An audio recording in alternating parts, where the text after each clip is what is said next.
Good morning, students. This is your bio class.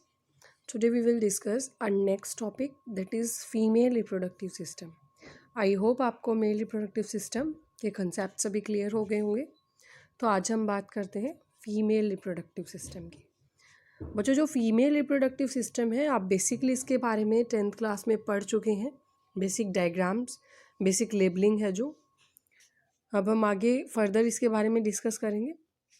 जैसा कि मैंने आपको मेल रिप्रोडक्टिव सिस्टम में बताया था कि पेयर ऑफ टेस्टिस प्रेजेंट होता है, same as it is female reproductive system में पेयर ऑफ ओवेरीज प्रेजेंट होता है, जिसके साथ साथ another parts like oviducts, uterus, cervix, vagina and the external genitalia, ये भी पैल्विक रीजन में प्रेजेंट होते हैं। पैल्विक रीजन मैंने आपको बताया था क्या होता है, मेल रिप्रोडक्टिव सिस्टम में डिस्कस कर चुके हैं हम। तो बच्चों, जितने भी पार्ट हैं इस सिस्टम के, साथ में ही फीमेल रिप्रोडक्टिव सिस्टम में ही हम इंक्लूड करते हैं पेयर ऑफ मेमोरी ग्लैंड्स को, जो इंटीग्रेटेड होती हैं स्ट्रक्चरली भी, फंक्शनली भी, कहीं ना कहीं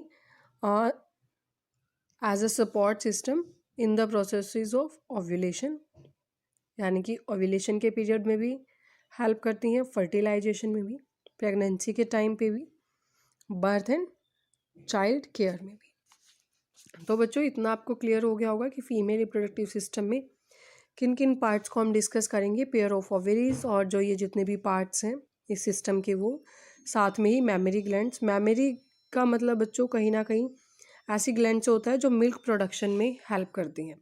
तो ये अलग टॉपिक है, इसको हम बाद में डिस्कस करेंगे। तो आगे चलते हैं। जो ओवेरीज हैं बच्चों, वो प्राइमरी फीमेल सेक्स ऑर्गन है जो प्रोड्यूस करती हैं फीमेल गैमेट्स को या ओवम को, और साथ में कुछ स्टेरॉइड हार्मोन्स को। ये वो स्टेरॉइड हार्मोन है जिनको हम ओवेरियन हार्मोन्स भी कह सकते हैं। हेयर यू कैन सी, ये पेयर ऑफ ओवेरीज है, ये ओवेरीज हैं बच्चों। यहाँ पर ये एग प्रोडक्शन में का काम करती है, एग रिलीज होता है यहीं से। आगे बात करते हैं हम।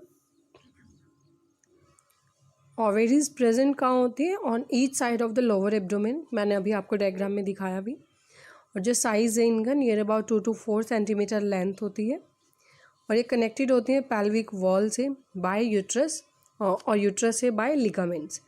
आप देख सकते हो ये यूट्रस से भी और पैल्विक वॉल से भी कनेक्टेड हैं, ये लिगामेंट्स के थ्रू। लिगामेंट्स बच्चों, टेंडन एंड लिगामेंट, ये 9th क्लास में आपने पढ़ा होगा। टेंडन क्या होता है और लिगामेंट क्या होता है। ये मसल्स आपस में अटैच्ड होती हैं एक दूसरे से।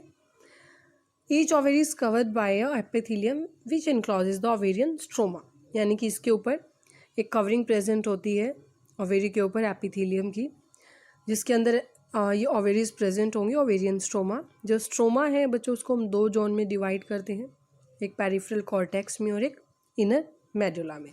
2 पार्ट हैं इसके। आगे बात करते हैं बच्चों, जो ओविडक्ट है यानी कि फैलोपियन ट्यूब। बच्चों, ये कंप्लीट फैलोपियन ट्यूब है। इधर से ये इस तरीके से आप यहाँ भी देख सकते हो। ये 3 पार्ट होते हैं बच्चों इसके भी, इस्थमस, एम्प्यूला एंड इन्फंडिबुलम। इनको हम अभी डिस्कस करेंगे। जो फैलोपियन ट्यूब्स हैं, यूटेरस है, वेजाइना है, ये फीमेल एक्सेसरी डक्ट्स के अंदर, जैसे हमने मेल एक्सेसरी डक्ट्स में पढ़ा था, रेटिटेस्टिस वगैरह जो पार्ट थे, सेम एज इट इज़ इसमें भी फैलोपियन ट्यूब, यूटेरस और वजाइना कॉन्स्टिट्यूट होते हैं फीमेल रिप्रोडक्टिव एक्सेसरी डक्ट्स के अंदर। हर एक फैलोपियन ट्यूब है बच्चों, उसका साइज़ होता है 10 to 12 सेंटीमीटर लॉन्ग। ये 10 to 12 सेंटीमीटर लॉन्ग होती है और एक्सटेंड करती है from the periphery of each ovary to the uterus. हमने अभी पढ़ा कि ओवेरी के 2 पार्ट थे, वन इज़ पेरिफेरल कॉर्टेक्स और दूसरा इनर मेडुला। सो ये पेरिफेरल ओवेरी से शुरू हो जाती है फैलोपियन ट्यूब, और ये आपके आगे जाके अटैच हो जाती है यूटेरस से। हाँ, जो यूट्रस है, ये the part closer to the ovary is the funnel shaped infundibulum. उसके बाद बात हुई है कि जो ओवेरी के ठीक साइड वाइज पार्ट है उसको फनल शेप्ड है, उसको हम कहेंगे infundibulum. Here you can see. और साथ में ही यहाँ पर एजेस भी प्रेजेंट है इनफंडिबुलम में, जिसमें फिंगर लाइक प्रोजेक्शंस आप यहाँ देख सकते हो बच्चों अच्छे से। ये फिंगर लाइक प्रोजेक्शंस, इनका नाम है फिम्ब्रिए। ये फिम्ब्रिए क्या काम करते हैं? जैसे ही ओवेरी यहाँ से एग को ओवम को रिलीज़ करेगी, तो इसको कलेक्शन का काम करेंगे आफ्टर ओव्यूलेशन। यहाँ से कलेक्ट करके इसको इनफंडिबुलम तक पास कर देंगे। उसके बाद इनफंडिबुलम एक वाइडर पोर्शन है जो लीड करता है एम्प्यूला में और एम्प्यूला इस्थमस में, और इस तरीके से फैलोपियन ट्यूब कनेक्ट हो जाती है यूटेरस में। बच्चों यहाँ पर जहाँ पर एम्प्यूला और इस्थमस दोनों का एक कनेक्शन है, इसको बोला जाता है एम्प्यूलरी इस्थमिक जंक्शन। आगे फर्टिलाइजेशन की प्रोसेस में हम पढ़ेंगे इसको। तो बच्चों जो ये जंक्शन है ये बेस्ट साइट होती है फर्टिलाइजेशन के लिए, यानी कि एग जब इस जंक्शन पर यहाँ इस पोजीशन पर प्रेजेंट है, उस टाइम पर अगर स्पर्म से फर्टिलाइजेशन हो जाती है प्रोसेस, तो 100% श्योरिटी होती है जाइगोट फॉर्मेशन की। आगे बात करते हैं। तो एम्प्यूला और इस्थमस के बारे में हमने अभी पढ़ा। अब यूट्रस के बारे में, यानी कि जो इस्थमस पार्ट है एक नैरो ल्यूमन है जो यूट्रस से जॉइन होता है। तो यूट्रस बच्चों एक सिंगल पार्ट है जिसको वॉम्ब भी कहा जाता है, और हिंदी में अगर हम बेसिकली बात करें तो जो गर्भाशय बोलते हैं दैट इज़ वॉम्ब। जो शेप है यूट्रस की वो समथिंग इन्वर्टेड पियर की तरह होती है, और इसके अंदर बहुत सारे लिगामेंट्स प्रेजेंट होते हैं जो इसको अटैच करके रखते हैं पैल्विक वॉल से। डायग्राम में अगर आप देखो तो यूट्रस ऐसे प्रेजेंट है जो इसको पैल्विक वॉल से बहुत सारे लिगामेंट्स यहाँ पर प्रेजेंट होंगे जिसको अटैच करके रखेंगे। जो यूट्रस है बच्चों वो फाइनल ओपनिंग वेजाइना में होती है through a cervix. The cavity है जो सर्विक्स की उसको हम सर्विकल कैनाल कहेंगे, जिसके साथ साथ बर्थ कैनाल की फॉर्मेशन भी होती है। यहाँ आप देख सकते हो यूट्रस की ओपनिंग होती है सर्विक्स में, सर्विकल कैनाल के थ्रू वेजाइनल ओपनिंग है। और बच्चों यहाँ पर यूट्रस की वॉल है जो 3 लेयर से फॉर्मेशन होती है, endometrium, myometrium and perimetrium. Perimetrium external layer है बच्चों, मायोमेट्रियम एक मिडल लेयर है जो बीच में प्रेजेंट है ये मसल्स, और एंडोमेट्रियम इंटरनल लेयर है। तो बच्चों जो एंडोमेट्रियम लेयर है, एंडोमेट्रियम मस्कुलर लेयर है, उसमें बहुत सारे साइक्लिक चेंजेस होते हैं मेंस्ट्रुअल साइकिल के दौरान। वाइल द मायोमेट्रियम, और जो मिडल लेयर थी मायोमेट्रियम, वो स्ट्रॉन्ग कॉन्ट्रैक्शन में हेल्प करती है during the delivery of baby.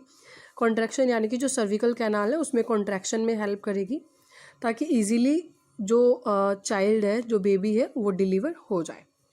तो आई होप आपको फीमेल रिप्रोडक्टिव सिस्टम क्लियर हो गया होगा। मैं आपको एक बार डायग्राम रिपीट कर देती हूँ।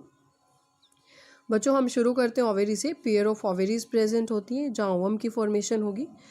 ओव्यूलेशन होते ही फिम्ब्रिए ओवम को कलेक्ट करते हैं, एग को कलेक्ट करेंगे, इनफंडिबुलम तक पास करेंगे, इनफंडिबुलम एम्प्यूला को पास करेगा, एम्प्यूला इस्थमस को। यहाँ पर एक जंक्शन भी होता है बच्चों जो बेस्ट फर्टिलाइजेशन साइट है।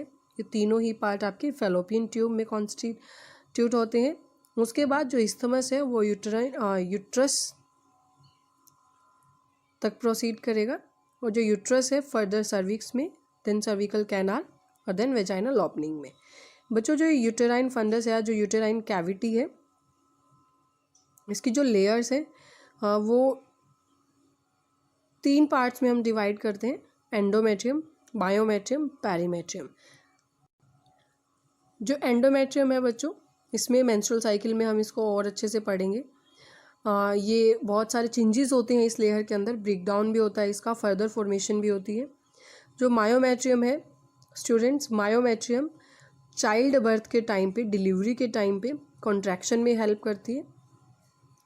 तो इस तरीके से ये डायग्राम आपका कंप्लीट हो जाता है। ये आपने ड्रॉ नहीं करना है, आपने इसी को ड्रॉ करना है नोटबुक में। तो जो फीमेल एक्सटर्नल जेनिटेलिया है बच्चों, उसमें जो पार्ट्स इंक्लूड होंगे वो है mons pubis, labia majora, labia minora, hymen and clitoris. ये बहुत इंपॉर्टेंट है बच्चों सभी। मॉन्स प्यूबिस है बच्चों एक कुशन लाइक पार्ट होता है जो फैटी टिश्यूज़ का बना हुआ होगा, covered by skin and pubic hair. तो ये एक्सटर्नल पार्ट है जो विजिबल है, और ये स्किन और प्यूबिक हेयर्स के थ्रू कवरिंग होती है इसकी। अगर हम बात करते हैं लेबिया मेजोरा की, तो ये फ्लैशी फॉल्स है टिश्यू का। फ्लैशी फॉल्स समझ रहे हो ना, यानी कि टिश्यू से ही बना हुआ है लेकिन फॉल्स प्रेजेंट है इसमें टिश्यूज़ के, जो एक्सटेंड करेगा आपका डाउनवर्ड डायरेक्शन में मॉन्स प्यूबिस की तरफ, और सराउंड द वेजाइनल ओपनिंग, और ये वेजाइनल ओपनिंग को कवरिंग प्रोवाइड करता है। अगर हम बात करें लेबिया माइनोरा की, तो बच्चों ये पेयर्ड फॉल्ड्स हैं टिश्यू के, पेयर्ड हैं, ध्यान रखना, पेयर्ड फॉल्ड हैं टिश्यूज़ के लेबिया मेजोरा के ठीक नीचे, okay, under the labia majora. जो ओपनिंग है वेजाइना की, ये बच्चों फाइनल ओपनिंग होती है फीमेल रिप्रोडक्टिव सिस्टम में, तो ये भी, इसकी भी कवरिंग होती है एक मेम्ब्रेन के थ्रू जिसको हाइमेन कहा जाता है। और जो क्लिटोरिस है, ये एक छोटा सा फिंगर लाइक स्ट्रक्चर प्रेजेंट होता है जो ठीक जंक्शन में प्रेजेंट होगा अपर साइड लेबिया माइनोरा के, ठीक है, यूरेथ्रल ओपनिंग के ठीक ऊपर।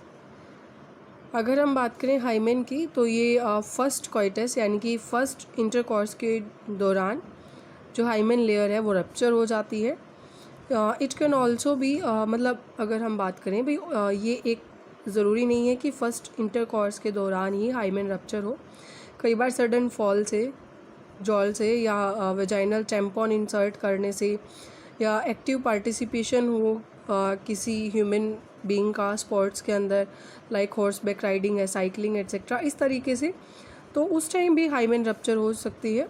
और कुछ वुमेंस में हाइमेन कोइटस के बाद यानी कि इंटरकोर्स के बाद भी प्रेजेंट रहती है एज इट इज़, उसमें कोई रप्चर नहीं होता। इनफैक्ट अगर हम बात करें प्रेजेंस और एब्सेंस ऑफ हाइमेन, ये एक सिर्फ रिलायबल इंडिकेटर है हमारी सोसाइटी में, एक मिथ है कि अगर हाइमेन प्रेजेंट है और नहीं है तो उसे वर्जिनिटी या किसी का सेक्सुअल एक्सपीरियंस डिसाइड नहीं किया जा सकता। ओके, तो मेन जो इसमें पार्ट्स हैं बच्चों वो है mons pubis, labia majora, labia minora, hymen and clitoris. ये कहाँ कहाँ प्रेजेंट है, कौन से फैटी टिश्यूज से फॉर्मेशन है, कौन पेयर्ड कंडीशन में है और कौन नहीं है। आगे हम बात करते हैं बच्चों मैमरी ग्लैंड की। मैंने आपको बताया था कि मैमरी टर्म मिल्क प्रोडक्शन के लिए, या mammary gland term milk production की सेंस में यूज़ होती है। तो एक फंक्शनल मैमरी ग्लैंड है और ये कैरेक्टरिस्टिक होती है बच्चों सभी फीमेल मैमल्स की, यानी कि जो भी अपने चाइल्ड को, अपने बेबीज़ को खुद से मिल्क फीड करते हैं, तो ये कैरेक्टरिस्टिक हुई मैमल्स की, उन्हीं को हम मैमल्स कहेंगे। जो मैमरी ग्लैंड्स है बच्चों, ये भी पेयर्ड स्ट्रक्चर है जिसको कॉमन लैंग्वेज में ब्रेस्ट भी कहा जाता है, जिसके अंदर बहुत सारे ग्लैंडुलर टिश्यूज़ प्रेजेंट है और बहुत अमाउंट में फैट भी प्रेजेंट होती है, वेरिएबल अमाउंट में। और जो ग्लैंडुलर टिश्यू है बच्चों हर एक ब्रेस्ट का, अगर हम इसको डिवाइड करें तो फर्दर ये 15 to 20 मैमरी लॉब्स में डिवाइड होता है, जिसके अंदर क्लस्टर ऑफ सेल्स प्रेजेंट होंगी, यानी कि गुच्छा होता है, क्लस्टर यानी कि ग्रुप ऑफ सेल्स प्रेजेंट होगा, जिसको एल्वियोलाई कहा जाएगा। Have a look in the diagram. Here are the mammary lobes present, near about 15 to 20 mammary lobes present in each breast। और जो इनकी जो ये क्लस्टर्स हैं सेल्स के, जो इस तरह से ग्रुपिंग है, इनको हम एल्वियोलाई कहेंगे। ओके, आगे बात करते हैं बच्चों, जो एल्वियोलाई की सेल्स हैं वो मिल्क सिक्रीशन में हेल्प करती हैं। जो जब तक सिक्रीट आउट नहीं होता तब तक उसकी जो स्टोरेज है वो एल्वियोलाई की कैविटीज़ में, ल्यूमेंस में स्टोर रहेगी, वहाँ प्रेजेंट रहेगा। जो एल्वियोलाई है फर्दर वो मेमोरी ट्यूब्यूल्स में ओपन करेगा।